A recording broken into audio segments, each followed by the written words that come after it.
生徒の前なんでね。カットつけさせてもらうよ。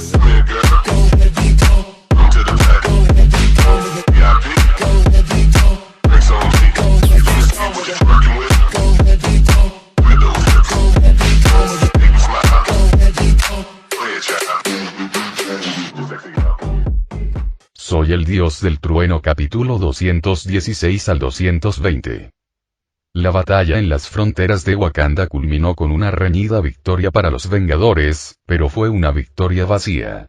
A pesar de sus esfuerzos, la retirada de Eric Killmonger tras el escudo protector de Wakanda imposibilitó nuevos avances. A diferencia de los Vengadores, que contaban con recursos y personal limitados, la estrategia de Eric se basó en dispersar las fuerzas de Wakanda por todo el mundo, obligando a los Vengadores a agotarse, combatiendo incendios por doquier. Fue una maniobra calculada, y funcionó. Mientras los Vengadores se movían de una crisis a otra, las fuerzas de Eric infligieron grandes pérdidas en Europa y Estados Unidos. Con la superioridad tecnológica de Wakanda, ni siquiera las naciones en plena guerra podían competir. Los Vengadores, con pocos hombres y sobrecargados, tenían un límite. En la tenue luz de la sala de estar de la mansión Trudeim, Loki se relajaba en el sofá, cambiando de canal. Sus penetrantes ojos verdes se abrieron de par en par al contemplar las escenas de caos que se desarrollaban en todo el planeta. Debo admitir que nunca esperé una sofisticación tecnológica tan aterradora en un planeta tan atrasado, dijo Loki, con una voz cargada de admiración y desdén. Thor, de pie junto a la ventana, frunció el ceño. La Tierra esconde mucho más de lo que se ve a simple vista. Sus poderes ocultos van mucho más allá de la tecnología. Sus hechiceros por sí solos son lo suficientemente formidables como para rivalizar con el poder de Asgard. Loki sonrió con suficiencia. ¿Y qué quieres que haga? ¿Agitar la mano y terminar esta guerra? Thor se giró con un brillo travieso en los ojos. No del todo. Necesito que agraves el caos. Peor. Loki arqueó una ceja con recelo. ¿Y cómo propones que lo haga? Thor sonrió con expresión diabólica. Sencillo. Volar la Casa Blanca. Loki lo miró atónito. ¿Hablas en serio? Thor asintió con satisfacción. Sabía que lo entenderías. Loki gimió, frotándose las sienes. Hermano, estás jugando un juego peligroso. Thor ignoró el comentario y señaló hacia las sombras. ¿Qué tiene de especial este lugar con Ventormenta? ¿Crees que puedes causar tantos problemas? Una figura esbelta apareció en la luz, con los labios curvados en una sonrisa pícara. Esto es pan comido, dijo Onyxia, con la voz llena de diversión. Este planeta es un polvorín a punto de explotar. Solo necesita la chispa adecuada. La gente de aquí es débil. Un susurro en el oído adecuado, y se atacarán entre sí como perros rabiosos. Thor asintió con aprobación. Perfecto. Mientras tanto, en todo el mundo, los ataques de Wakanda continuaban sin cesar. Europa yacía en ruinas, las ciudades bombardeadas reducidas a zonas de guerra. Los ciudadanos mayores susurraban ecos de los horrores de la Segunda Guerra Mundial, mientras las generaciones más jóvenes lidiaban con la realidad de la guerra moderna a sus puertas. La rendición se había convertido en la norma, pero Wakanda no tenía ningún interés en la piedad. Tanto los colaboradores como los opositores se enfrentaban al mismo destino sombrío. En Estados Unidos, la campaña de destrucción psicológica y física de Wakanda alcanzó su punto álgido.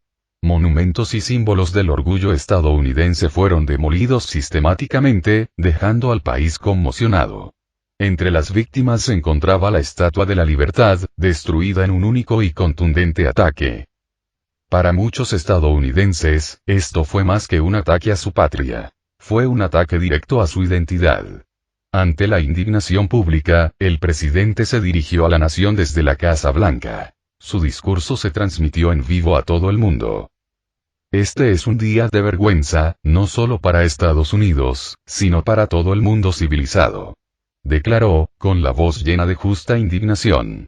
Ayer, un grupo de salvajes destruyó nuestros hogares y profanó la Estatua de la Libertad, el símbolo mismo de la libertad y la esperanza. El tono del presidente se volvió más agudo, sus palabras destilaban veneno. Estos supuestos revolucionarios alegan opresión y discriminación, pero nunca reflexionan sobre sus propios errores. Sí, nuestros antepasados esclavizaron a sus antepasados, pero fue su propia gente quien los vendió como esclavos. Les dimos un nuevo hogar, nuevas oportunidades e incluso su libertad. ¿Y cómo nos lo pagan? Con avaricia y violencia. El discurso rápidamente degeneró en una diatriba de racismo manifiesto. Esta es una raza sin honor, sin sentido de la responsabilidad y sin ninguna contribución a la civilización. No han traído más que crimen, barbarie y decadencia. Hoy les prometo esto. Lucharemos hasta nuestro último aliento y jamás nos rendiremos ante una raza de salvajes. Las consecuencias del discurso del presidente fueron inmediatas y globales. Los titulares inundaron los principales medios de comunicación, reproduciendo sus incendiarias palabras una y otra vez. Las redes sociales estallaron de indignación, condenando el racismo flagrante en plena manifestación. Los líderes mundiales denunciaron a Estados Unidos por su falta de rendición de cuentas, mientras que las protestas estallaban en ciudades de todo el mundo. En teoría, la libertad de expresión en Estados Unidos es un derecho fundamental. En la práctica, dista mucho de ser absoluta.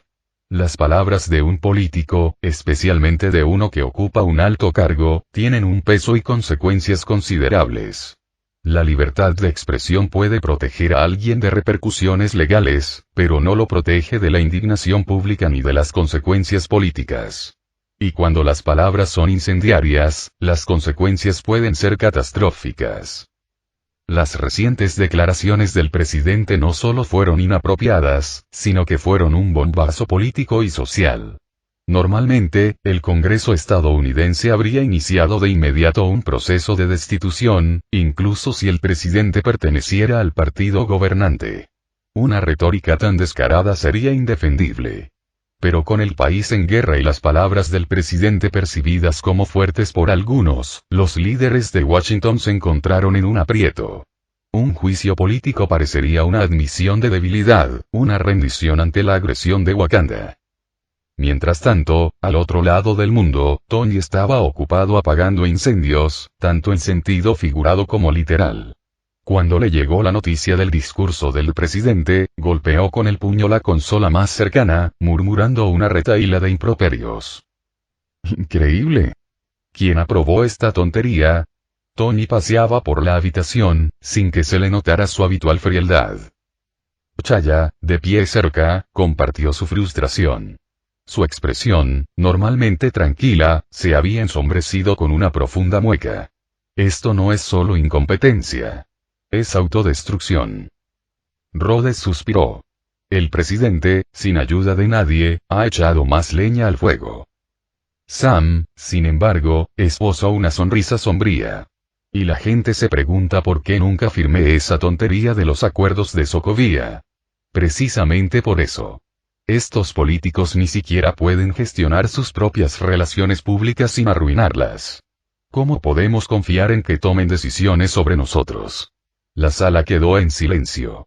Incluso Visión, normalmente la voz de la razón, parecía demasiado aturdida para hablar. Las repercusiones del discurso del presidente fueron rápidas y devastadoras. En bases militares de todo el país, estallaron protestas entre los soldados negros. Si bien las Fuerzas Armadas eran conocidas por su disciplina, el racismo flagrante de su comandante en jefe había llevado a muchos al límite.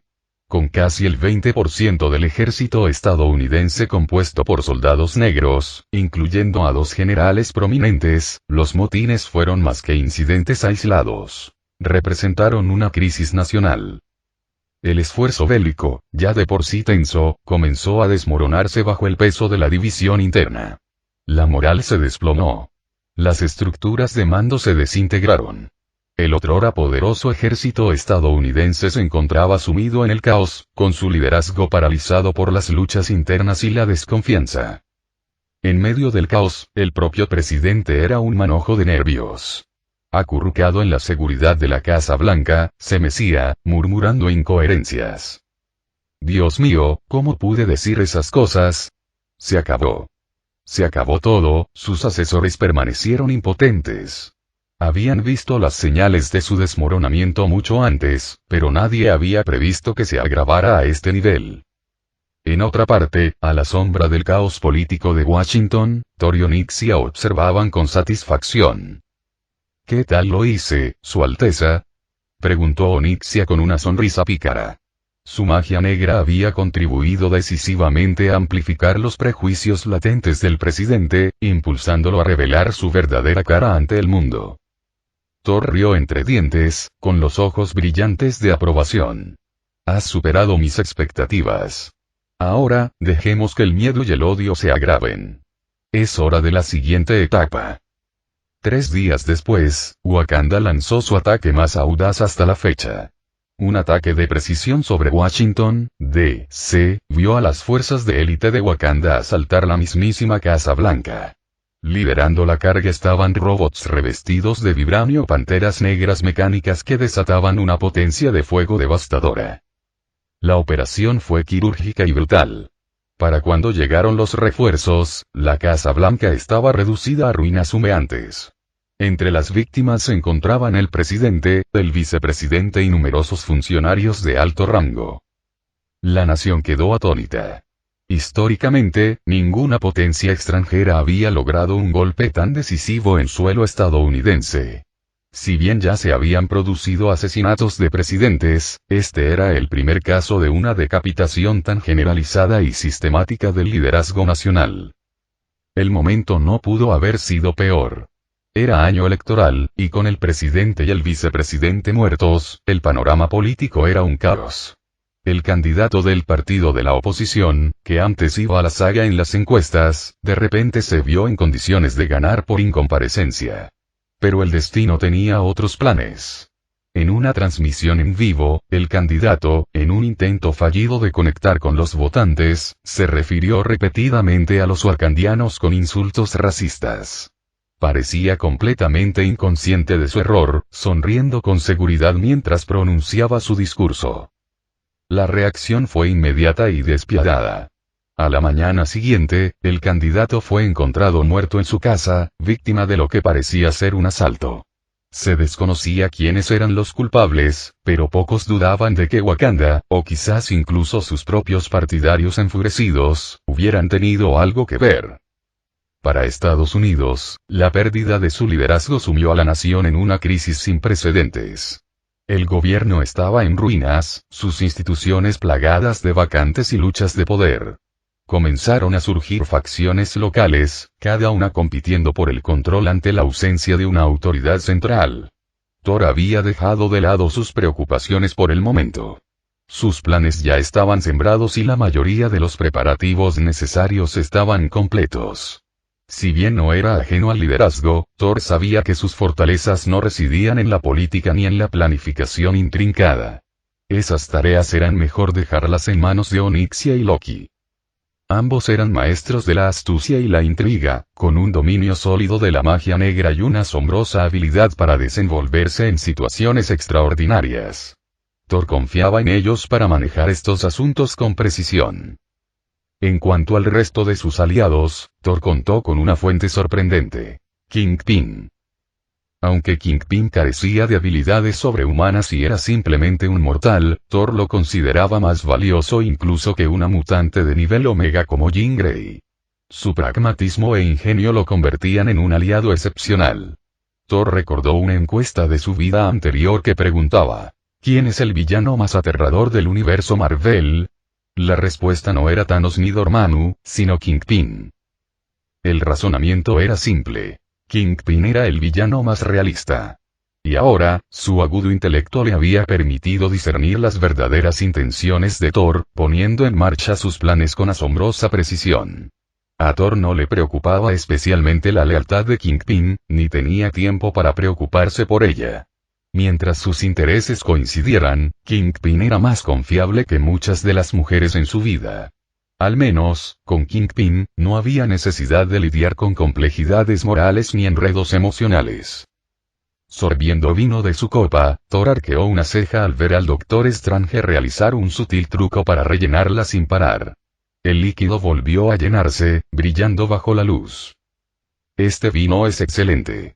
sonrió Thor. Tu magia es impresionante, Strange. Deberías enseñarme este truco algún día. La perspectiva de recargas infinitas tenía profundas implicaciones para las festividades asgardianas. Mientras bebían, Thor pensó brevemente en la anciana, la antigua hechicera suprema. Había oído hablar de su muerte. Una figura legendaria que había protegido a la humanidad durante incontables eras, solo para sucumbir al destino tras elegir al Doctor Strange como su sucesor. Al principio, Thor dudó de las historias. ¿Cómo podía alguien tan poderoso tener un final tan mundano? Pero tras presenciar de primera mano la destreza de Strange, Thor ya no lo cuestionaba. Pocos seres en el universo tenían la fuerza para reprimir a alguien como él con un simple gesto. En la mente de Thor, solo Odín, Dormammu o quizás Surtur podían rivalizar con ese nivel de poder. Aún así, a Thor le costaba comprender la serena aceptación de la muerte por parte del anciano. Si tuviera tanta fuerza, no le importarían los dictados del destino. Cualquiera que intentara quitarle la vida se enfrentaría a una resistencia implacable. Pero la muerte del ancestral no era lo que preocupaba a Thor. Su ausencia dejó a la Tierra vulnerable de maneras que pocos podrían imaginar. Más apremiante aún, su sabiduría podría haber sido invaluable para lidiar con la Fuerza Fénix. Sin su guía, Thor tuvo que sortear esta peligrosa situación por su cuenta. La Fuerza Fénix, anidada en Jean Grey, era una fuente constante de ansiedad. Si estallara sin control, la devastación sería inimaginable. Thor no soportaba la idea de que Jean dañara a sus amigos y aliados, ni la de verse obligado a destruirla. El poder de Jean crecía constantemente, a pesar de sus esfuerzos por controlar sus emociones. Thor sabía que era solo cuestión de tiempo antes de que la Fuerza Fénix se liberara. Recurrió al Doctor Strange, esperando respuestas. «Qué extraño», preguntó Thor con tono serio. «Si su poder explota, ¿podrías usar ese artefacto tuyo para retroceder en el tiempo? Quizás a un momento antes de la erupción».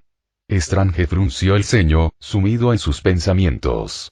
«Debes entender, Thor, que algunos poderes trascienden el tiempo mismo.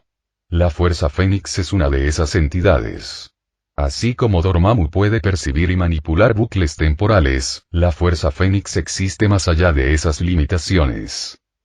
Thor suspiró, sin sorprenderse por la respuesta. «Me lo figuraba», murmuró. Al notar la expresión abatida de Jean, Thor le ofreció una sonrisa tranquilizadora. «Hay maneras de resolver este problema, para siempre».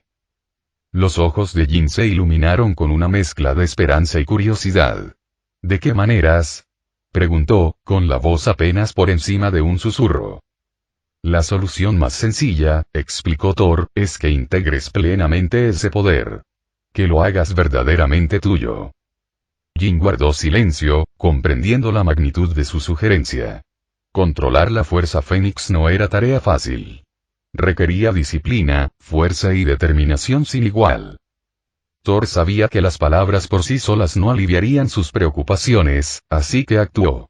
Investigaron los archivos de Camartag junto con Strange, estudiando minuciosamente textos antiguos en busca de respuestas. Sin embargo, su búsqueda no arrojó nada. La Fuerza Fénix no era nativa de este universo, y el conocimiento de Camartag no ofrecía ninguna información. Los días se convirtieron en semanas, y la frustración de Jean crecía. Thor notó que su ánimo se ensombrecía y decidió intervenir. «Puede que tenga una solución», dijo Thor de repente, rompiendo el tenso silencio. Jean lo miró con escepticismo. «Haré todo lo posible por controlar mis emociones», respondió con un tono de resignación. «No», Jean dijo Thor con voz firme. «Lo digo en serio. Tengo una solución real». Thor rebuscó entre sus pertenencias y sacó un viejo plano olvidado. El pergamino estaba desgastado y descolorido, con los bordes deshilachados por años de abandono. Lo dejó sobre la mesa con una sensación de triunfo. «Este», declaró Thor, «es el Círculo Qiankun». Jean se inclinó y examinó el intrincado diseño. «¿Qué es?», preguntó. «Es un plano de forja que adquirí hace años, cuando estaba en Sakaar», explicó Thor. «Pasó 5 años con Nebula durante ese tiempo, y completar una tarea relacionada con Nebula le valió esta recompensa». Honestamente, pensó que era inútil en ese entonces, así que lo olvidó por completo. Pero ahora podría ser justo lo que necesitan. El Círculo Qiankun. Un artefacto de inmenso poder. Su esencia reside en su conexión con el equilibrio del cielo y la tierra. El Qi representa el cielo y el Kun simboliza la tierra. El plano lo describe como un arma mística capaz de armonizar la energía interior de quien lo porta, a la vez que suprime cualquier influencia demoníaca o inestable. Thor conocía el origen del artefacto gracias a una película que había visto hacía mucho tiempo. A diferencia de la mitología tradicional, la película retrataba las relaciones y dinámicas desde una perspectiva refrescantemente diferente, como el entrañable vínculo entre Lee Jin y Nessa o la conmovedora amistad entre Nessa y Yaobin. Pero lo que más cautivó a Thor fue el papel único del Círculo Qiankun en la gestión del poder incontrolable de Nessa. Cada vez que la influencia de la píldora mágica lo dominaba, Nessa perdía todo autocontrol y se convertía en una fuerza destructiva de la naturaleza. Los paralelismos entre la difícil situación de Nessa y la lucha de Jean Grey con la Fuerza Fénix eran demasiado similares como para ignorarlos. Tras una breve consulta con el Doctor Strange, Thor decidió actuar. Tomó a Jean Grey y se dirigió rápidamente a Nidavellir, la legendaria forja de los enanos. El Círculo Qiankun era, en esencia, una creación sencilla, que no requería capacidades ofensivas inherentes. Para los maestros herreros de Nidavellir, crear un artefacto así no supuso un gran desafío, especialmente con el detallado plano que Thor había traído consigo. Aún así, el rey enano, Eitri, se esmeró al máximo, añadiendo materiales raros y preciosos para aumentar la eficacia del círculo. El toque final fue una modificación sutil pero invaluable. El artefacto podía transformarse en una discreta pulsera cuando no estaba en uso. Thor sonrió con sorna ante la idea. Aunque práctico, no se imaginaba pidiéndole a Jin que usara lo que parecía un collar de perro alrededor del cuello todos los días. La imagen por sí sola era demasiado absurda y casi inapropiada. Cuando se completó la forja, Thor le presentó el Círculo Qiankun a Jean Grey. ¿Y bien? Preguntó Thor con tono expectante. ¿Cómo se siente? Los ojos de Jin se iluminaron al sentir la influencia tranquilizadora del artefacto. Por primera vez en lo que parecía una eternidad, la caótica tormenta de energía en su interior se calmó. Un peso que no sabía que cargaba se alivió de repente. Esto es increíble. Exclamó Jin, con la voz temblorosa de alivio. Me siento tan relajada. Ya no tengo que reprimir el poder que llevo dentro. Ya no tengo que preocuparme constantemente por perder el control y lastimar a alguien. Su emoción era contagiosa, pero cuando Thor le colocó el Círculo Qiankun alrededor del cuello, Jin dudó. Por un instante, su expresión cambió a desconcierto, luego a vergüenza. Thor captó su mirada y comprendió de inmediato. Espera, balbuceó. ¿No estarás pensando en serio? No. Esto no es ninguna rara afición mía. Las mejillas de Jin se sonrojaron y sus ojos se llenaron de lágrimas. Enseguida se dio cuenta de su error. Sus emociones traicionaron su gratitud.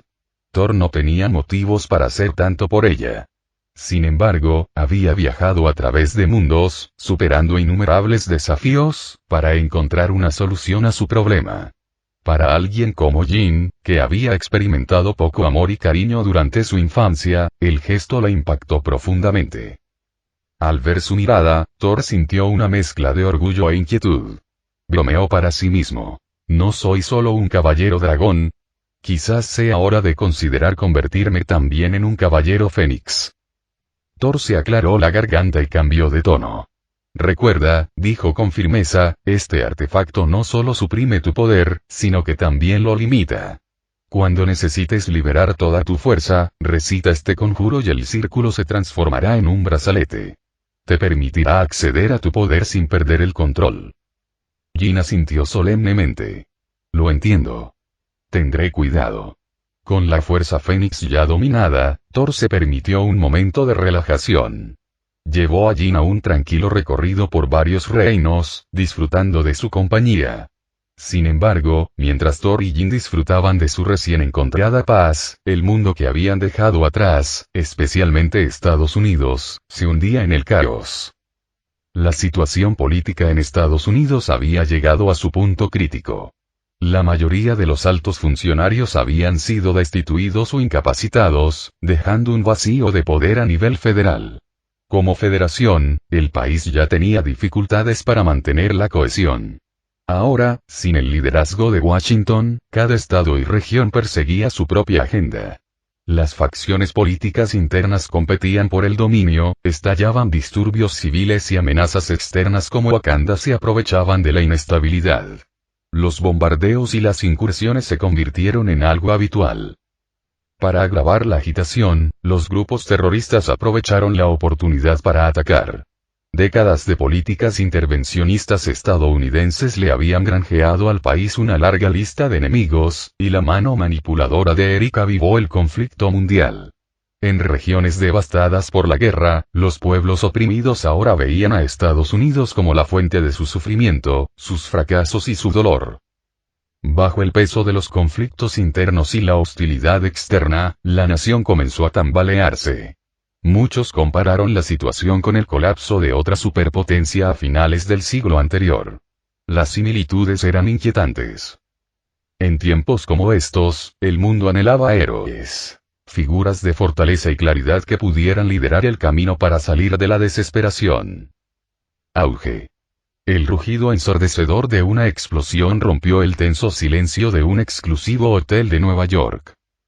Los disparos estallaron en un bombardeo implacable, interrumpido por gritos de pánico y las órdenes frías y mecánicas de atacantes fuertemente armados. Muévanse.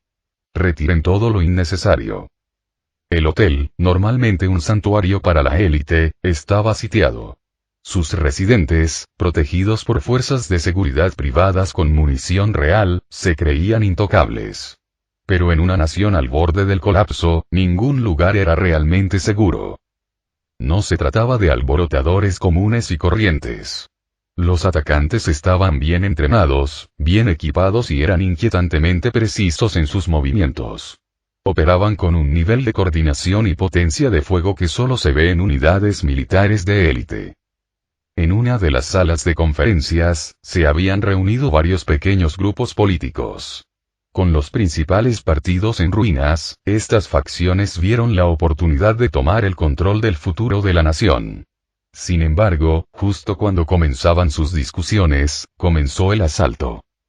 Los cautivos comprendieron con tristeza. No se trataba de un ataque aleatorio. La turba los perseguía. El líder del grupo dio un paso al frente, con expresión fría y burlona mientras observaba a los políticos atados y aterrorizados. Deberían haberse quedado en sus cómodos rincones, dijo con desprecio. El poder nunca fue suyo. Son demasiado codiciosos para su propio bien. Auge. Las pesadas puertas se abrieron de golpe con una fuerte patada, y una figura alta e imponente entró en la habitación. La luz del pasillo enmarcaba al hombre, creando una silueta reconocible al instante. Capitán. El capitán está aquí para salvarnos. Los rehenes, sumidos en la desesperación, gritaron con renovada esperanza. Sus ojos se iluminaron al ver la icónica figura. Capitán América. Durante décadas, Steve Rogers había sido un símbolo de resiliencia e integridad. Sus hazañas durante la guerra habían inspirado a generaciones, y entre los rehenes había varios que habían crecido idolatrándolo. Para ellos, su presencia ahora era como un faro en medio de la tormenta. Steve examinó rápidamente la sala, asimilando la situación. Rehenes atados e indefensos. Hombres armados de guardia. El aire estaba cargado de tensión. Su mirada se endureció al dirigirse al líder de la turba. En tiempos de crisis nacional, cuando el país está al borde del colapso, prefieren apuntar contra su propio pueblo en lugar de enfrentar las verdaderas amenazas externas. ¿Es esto lo que defienden? El líder de la mafia sonrió con sorna, con una expresión de desprecio. Así que es el mismísimo capitán, dijo con desdén. Una vieja reliquia de hace 70 años, que viene a sermonearme. Estás un poco fuera de lugar, ¿no crees? Si eres tan bueno, ¿por qué no vas a luchar contra Wakanda?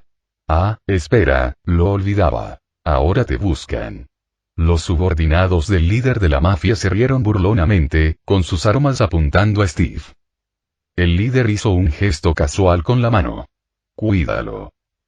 Ante esto, un grupo de hombres armados levantaron sus armas y abrieron fuego.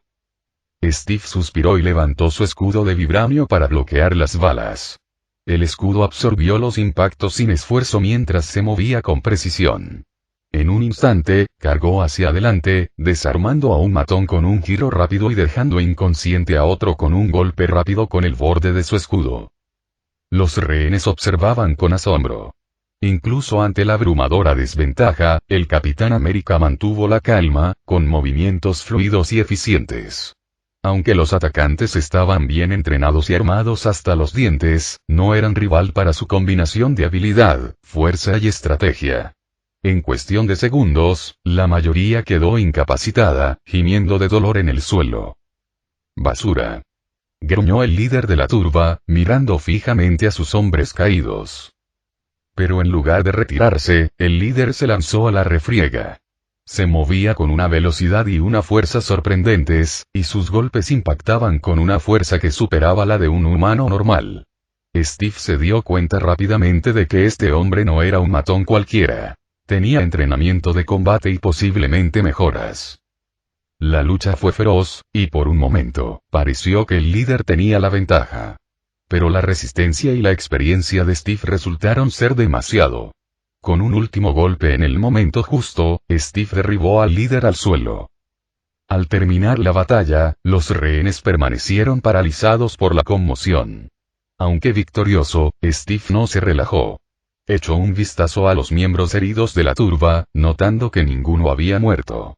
Los guardaespaldas de los rehenes, que habían sido dominados previamente, solo estaban heridos y atados. «Eres muy hábil», le dijo Steve al líder, quejumbroso. «Podrías haber sido un héroe. Podrías haber luchado para proteger a la gente, en lugar de servir como herramienta de políticos corruptos». El líder, aún en el suelo, echó la cabeza hacia atrás y rió, con una risa profunda y amarga. «¿Un héroe? Menudo chiste». Su voz destilaba burla mientras miraba a Steve. «¿Crees que estás marcando la diferencia? No eres más que una mascota, una reliquia de una época pasada. Un líder espiritual al que ya nadie escucha. El mundo ha cambiado, capitán». El líder de la turba hizo un gesto a los hombres que quedaban. «Vámonos. El capitán sigue siendo un fugitivo buscado. No se quedará aquí mucho tiempo». El grupo se dirigió a la salida a trompicones, dejando atrás a Steve y a los rehenes.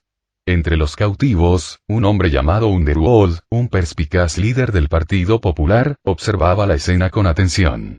Su expresión era pensativa, casi calculadora. Afuera, la multitud que huía se reunió con sus controladores en un callejón sombrío. 10 hombres de mediana edad con trajes oscuros y gafas de sol los esperaban, con rostros fríos e indescifrables. «¿Fue un éxito la misión?», preguntó uno de los hombres. «¿Alguna sospecha?». «Ninguno», respondió el líder de la turba, ahora con un aire tranquilo y respetuoso. «El jefe tenía razón.